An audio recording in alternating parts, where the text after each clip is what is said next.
Doctor Babasaheb Ambedkar open university.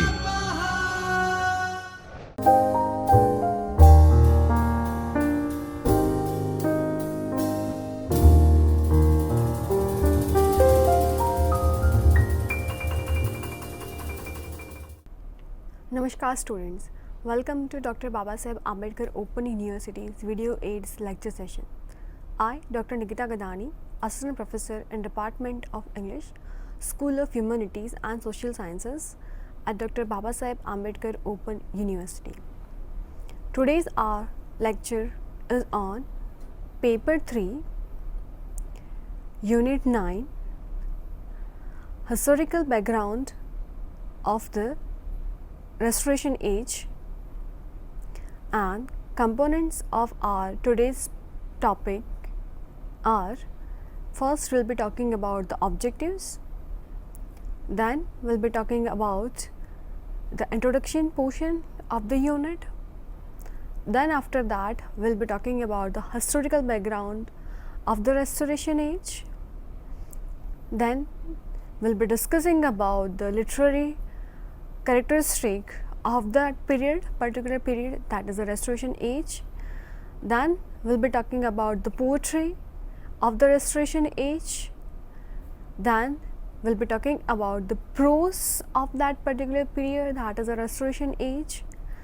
And then we'll be talking about the Restoration drama. And then we'll be moving forward with the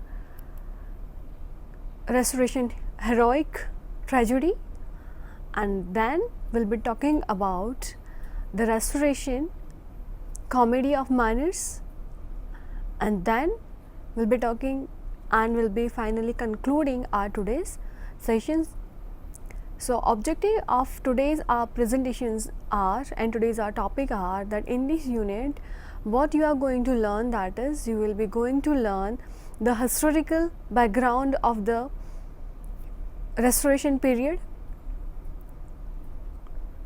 the major literary characteristic of the Restoration period. Then we'll be talking about the development of the poetry, prose and drama in the Restoration period, and then we'll be talking about the development of the heroic tragedy and comedy of manners in the period. So starting with our today's topic, that is the Restoration Age, the Restoration brought many changes to the Great Britain. After the prolonged civil and religious conflict of the 17th century, Britain attained political stability. The countryside kept its seemingly timeless agriculture rhymes, even as the nation's great families consolidate their control over the land and those who worked on it. Change came most dramatically to the cities. The cities absorbed much of a national population that almost doubled in the period to 10 million. The public, but the non-governmental institutions and the practices becomes powerful in that period. The theatres, the coffee house, the concert halls, pleasures garden, leading libraries, picture exhibitions and shopping district made their footprints in the London. So reflecting and stimulating this activity and expanding variety of printed works wide to interest literate women and men, whose numbers grew to include most of the middle classes and many other classes. So the civil society also linked people to an increasingly global economy as they shopped for diverse goods from around the world. The rich and even the moderately well-off could profit to go broken from investment in the joint stock companies, which controlled much of Britain's international trades and including its lucrative traffic in slaves. So at home, new system of canals and trumpkins stimulated domestic trade, industries and travel, bringing distant part of the country closer together. The cohesion of the nation also dependent on the ideas of social order, some old and clear, many subtle and new. So, an ethos of the politeness came to prevail, a standard of social behavior to which more and more could aspire at the serve to distinguish the privileged sharply from the rude and vulgar. So, this and other ideas of order and hierarchy, of liberty and rights, of sentiment and sympathy helped determine the ways in which an expanding diversity of people could seek to participate in Britain's thriving cultural life. So, now to talking about the historical background of the Restoration Age and of that period. The Restoration of 1660, the return of the Charles Stuart and the monarchy to the England, brought hope to a divided nation. Almost all the Charles subjects welcomed him home. After the resignation of Richard Cromwell in 1659, the country had appeared at the point of chaos, and Britain was eager to believe that their king would bring order and law and a spirit of mildness back into the national life. But no political settlement could be stable until the religious issues had been resolved. So, the restoration of the monarchy meant that the established church would also be restored, and though Charles was willing to pardon or ignore many former enemies, the bishops and the Anglican clergy were less tolerant of the dissent. When Parliament reimposed the Book of Common Prayer in 1662 and then in 1664 banned non-conformists from religious meeting outside the established church, thousands of clergymen resigned their livings, and the prisons were filled with the preachers like John Bunyan who refused to be silenced. So, in 1637, the Test Act required all holders of civil and military offices to take the sacrament in an Anglican church and to deny belief in conversation. Thus, Protestant deserts and Roman Catholics were largely excluded from the public life. So, Alexander Pope, a Catholic, could not attend a university, own land or a vote.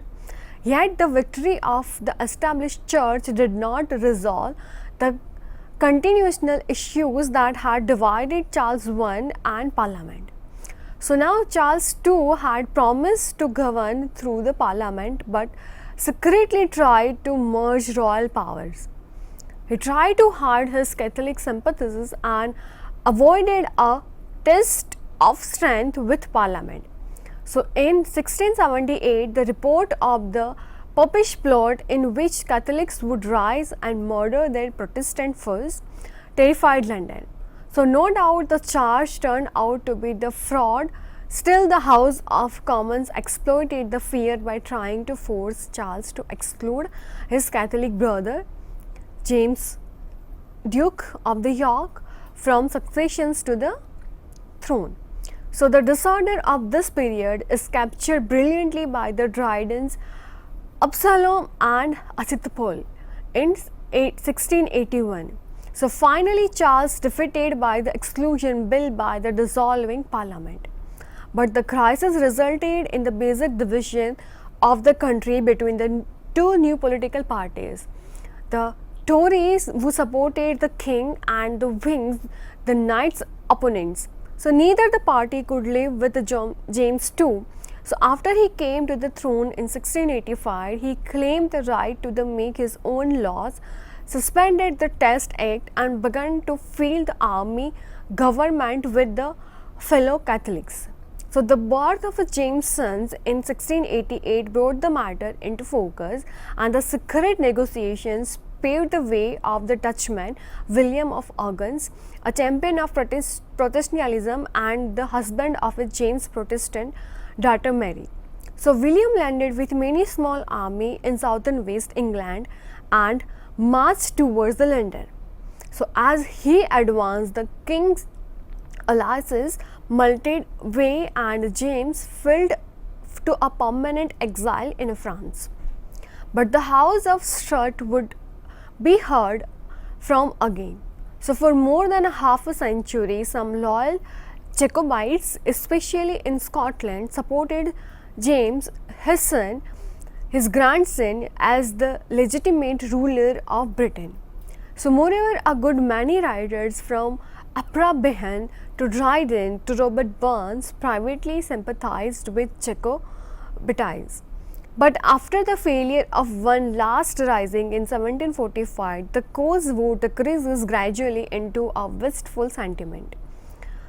In retrospect, the coming to William and Mary in 1688, the glorious or bloodless revolution came to be seen as the beginning of the stabilized, unified Great Britain. So now the talking about the literary characteristic of the Restoration Age. So we'll be talking about the one by one the literary characteristic of this age. So Restoration literature indicated the complete breaking of ties with the Renaissance literature. It reflected the spirit of the age. The script of corruptions and moral carelessness which were predominant in the social life of the Restorations are reflected in literature. The following are the major characteristics of this period. So talking about the one by one, the first that we'll be talking about the rise of neoclassicism. The Restoration marks an entire break with the past. The people believed in the present and the real and the material. Man learned to fear individual enthusiasm and therefore they tried to discourage it by setting it up ideals of conduct and accordance with the reason and common sense to which all men should adapt themselves. Rules of etiquette and social convention were established and the problem of life became that of self-expressions within the narrow bounds which were thus prescribed. All these tendencies were reflected in the literature of this period. The writers, both in prose and poetry, agreed upon the rules and principles in accordance with which they should write. Rules and literary conventions became more important than the depth and seriousness of the subject matter to the writers of this period. They expressed superficial manners and customs of the aristocratic and urban society and did not interfere into the masterpieces of human mind and the heart. So the talking about the another characteristic, that is imitations of the ancient masters. The authors of the period turned to the ancient writers for guidance and inspiration. It was generally believed that the ancients had reached the height of excellence and the modern poets could do not better than model the writings on the classic. Thus grew the non-classical school of poetry. The neoclassicist or the pseudo-classic could not climb to great imaginative highest or could not penetrate deeply into the human emotions. That directed their attentions to the slavish imitations of the rules and ignored the importance of the subject matter. This habit was noticeable in the age of Dryden. So now talking about the another, that is imitation of the French masters. King Charles II and his companions had spent the period of exile in France. They demanded that poetry and drama should not follow the style to which they had become familiar in France. Pepys wrote in his diary that he was bored to see Shakespeare's Midsummer's Night Dream, that is 1600. The Italian influence had been dominant in Elizabethan period. So now began to the period of French influence which showed itself in English literature for the next century. The famous French writers like Coronel Requena were imitated. English writers imitated the French blindly. The combined influence of French and classical models of tragedy is seen in the heroic tragedy. The French influence is responsible for the growth and popularity of opera. So now they're talking about the correctness and appropriateness in the literary characteristics of that period. The works of the author of the Restoration period was imitative. They abandoned freedom and altogether and slavishly followed the rules.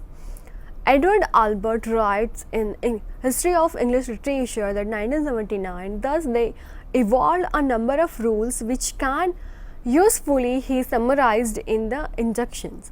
That is, be correct. Correctness means avoidance of enthusiasm, moderate opinions, moderately expressed, strict care and accuracy and poetic techniques, and humble imitation of the style of Latin classic.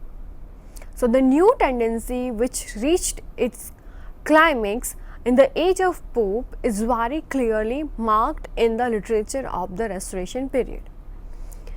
To Dryden, Dr. Johnson applied the term Augustine, saying that Dryden did to English literature what Augustine did to the home, which he found of brick and left of marble. Dryden was the first representative of the new ideas that were to dominate English literature till the end of the 18th century.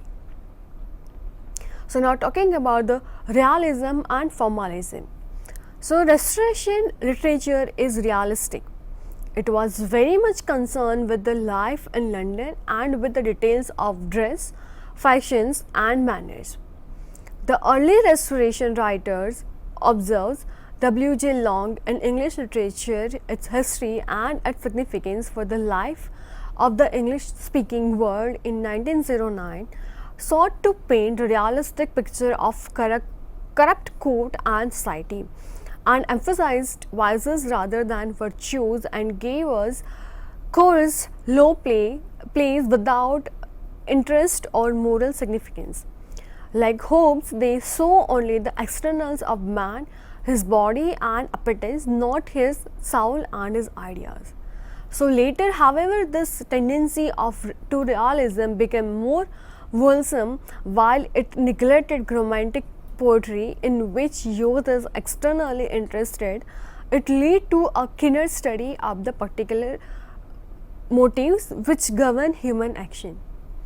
The Restoration writers were avoided to extravagance of thought and language and aimed at achieving directness and simplicity of expressions. Dryden accepted the excellent rule of his prose and adopted the heroic couplet as the next best thing of the greater part of this poetry.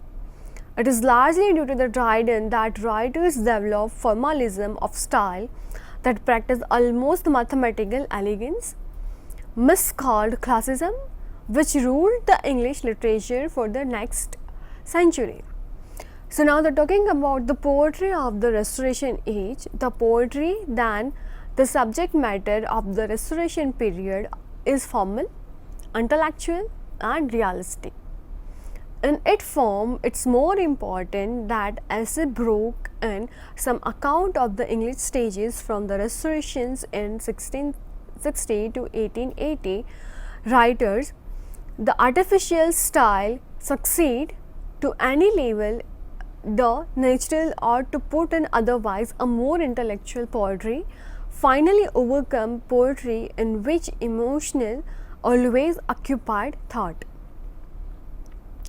So they're talking about the John Dryden, that 1631 to 1700, that Dryden was the first of the new, as the Milton was the last of the former school of the poetry. He was versatile poet. Ablasam and Achatpol is a fine, finished satire on contemporary political situations. McFlickan in 1682 is a biting attack on a former friend, Thomas Shadlow. Religio Lacey and the Hind and the Panther are the two dictatorial poems. Dryden appeared as a great storyteller in verse in the fables. As a lyric poet, his fame resides on a song of a Celia Days and on Alexander Fist. Dryden is the representative of the poet of his age. He began the neoclassical age in literature. It was his influence and example which lifted the classical couplet of many years as the accepted measure of serious English poetry. So now talking about the prose of the Restoration age, the Restoration marks the beginning of modern prose. William Henry Hudson, in an introduction to the study of literature in 1998, discusses the Matthew Arnold's remark. The Restoration marks the birth of our modern English prose. The spread of the spirit of common sense and of the critical temper of mind, the love of assurance and clarity, and of the hatred of the pedantic and obscure have contributed to the development of the English prose. It was an age of intellectualism and rationalism, the qualities which are essential for prose.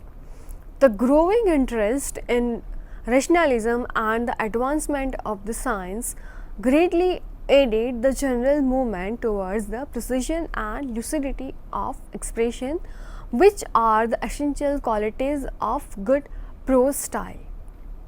Various political parties and groups and growing interest in day-to-day activities encouraged journalism which needed simple, straightforward prose style. The coffee house and the drawing rooms attracted the intellectuals and general public for discussions on various topics, on various themes and various issues in a general way. Thus, an essay and conversation style which properly expressed the taste and the intellectual makeup of the new reading public evolved. So, thus various factors contributed to the evolution of modern prose during the Restoration period. So, talking about the John Dryden 1631 to 1700 was one of the greatest prose writer of this period.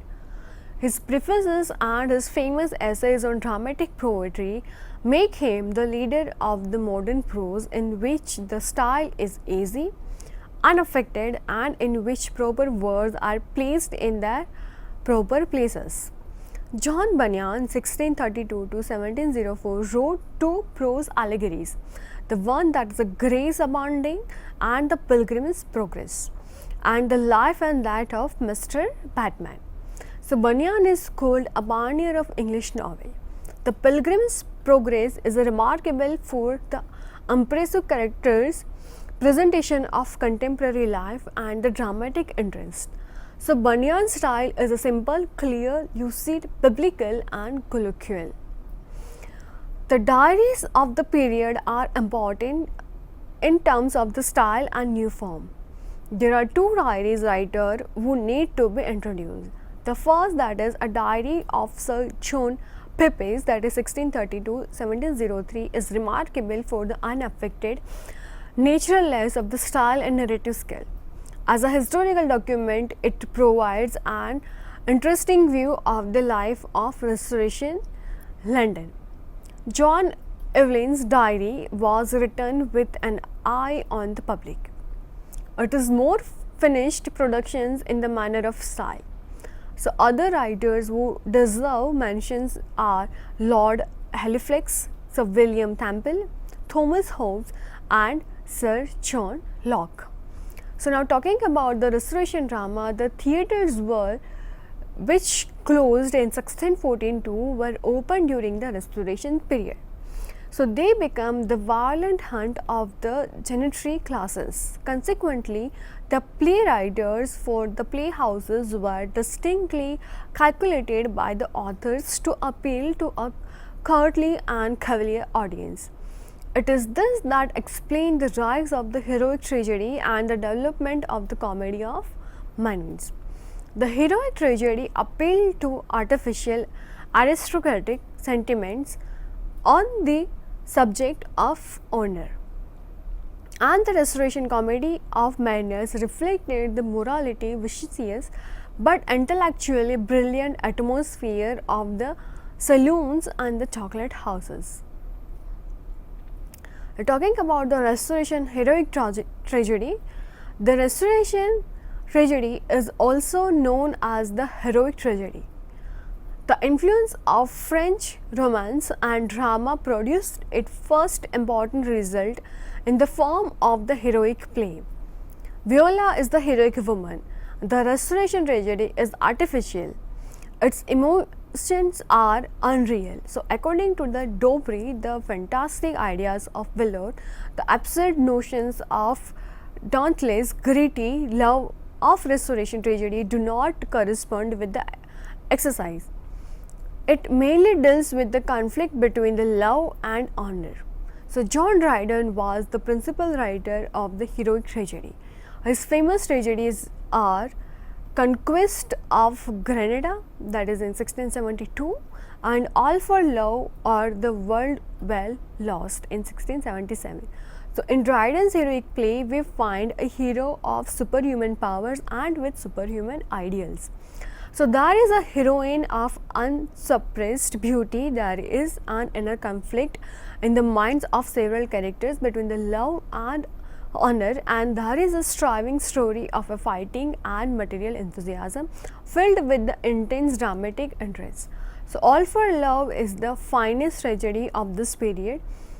It is a tragedy written in a blank verse. It is also considered as imitation of Shakespeare's Antony and Cleopatra, that is written in 1623. So, the central theme of the play is the love between Antony and Cleopatra. The unawful love, the tragedy focuses on the last hour of the lives of its hero and the heroine. So, Antony, Cleopatra, Vendittius, Dolabella and Octavius are the major characters of the play.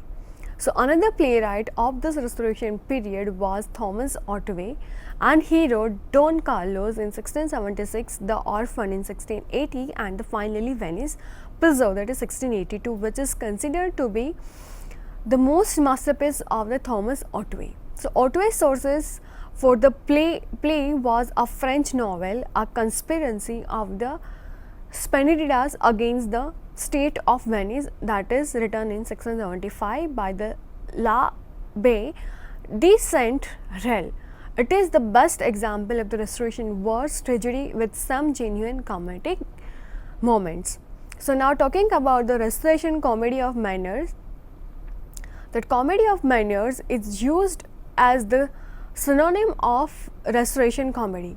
It is also called the sentimental comedy, and the masterpiece of this genres are William, The Country Life, and the William Congreve's The Way of the Worlds, and Oliver Goldsmith, She Stoops to the Conqueror, that is written in 1773, and Richard Spear, The Rivals and the School of the Scandals, that is written in 1770. So, a careful examination of the periods in which the comedy has emerged in England reveals the fact that the high style and fashions identified the behavior of the society.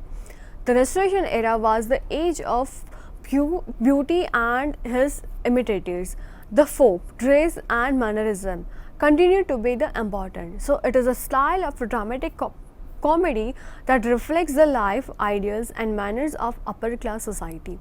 The subject of comedy of manner is the way people behave, the manner they employ in a social context. The chief concern of the characteristics are the sex and the money. It depicts the relations and intrigues of man and women belong to a polished selections of the society. So, Restoration comedy of manners was influenced by Ben Jonson's comedy of humors, deriving inspirations from the Jonson's comedy. The comedy of manners takes a completely new colorations, combining a humor and critical trait that English theatre had never known before. So, according to the Julia, the comedy of manners depicts small world which has a distinct territory of the own fashionable part of the London of Charles II time. Its main activities take place in the public garden like Hyde Park, St. James Park, Mulberry's Garden, fashionable clubs, houses and drawing rooms of the aristocratic classics. So, now concluding this topic, like what we have discussed in this unit, that the historical background of the Restoration period that includes the restorations of Charles II as the King of England. It establishes the political stability, and we have also observed the religious conflict between the Catholic and the Protestant due to the Book of Common Prayer of Samuel Butler's popular Hudibras that explain this conflict remarkably. The rise of neoclassicism, imitations of ancient masters and French cultures, and the major literary characteristic of this period. So we witnesses the development of the Restoration tragedy and comedy of manners in this period. So now we have a self-evaluation exercise, and we have a few questions and answer for you people.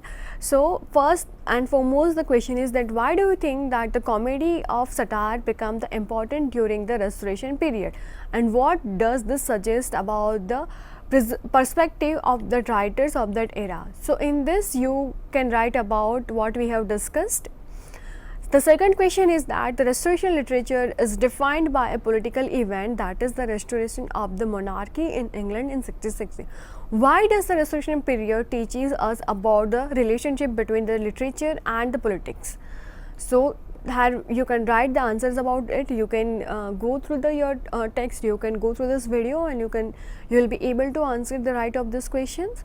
Then the third question, that is the British writing of the Restoration era is often called the neoclassical. So why is this? So you need to write about why it is neoclassical. And then the fourth question, that is the discuss the development of the prose and the Restoration period. So that you need to write about the development of the Restoration period. And then that will be followed with the suggested reading, that you can go through this reading sessions, and you can also get many books in the Restoration period, and most probably that the Dickinson's and other critics, well-known critics book you can refer for this Restoration period. I hope you have understood the topic, and thank you so much for listening, and see you soon in next session. Thank you. स्वाध्यायः परमं तप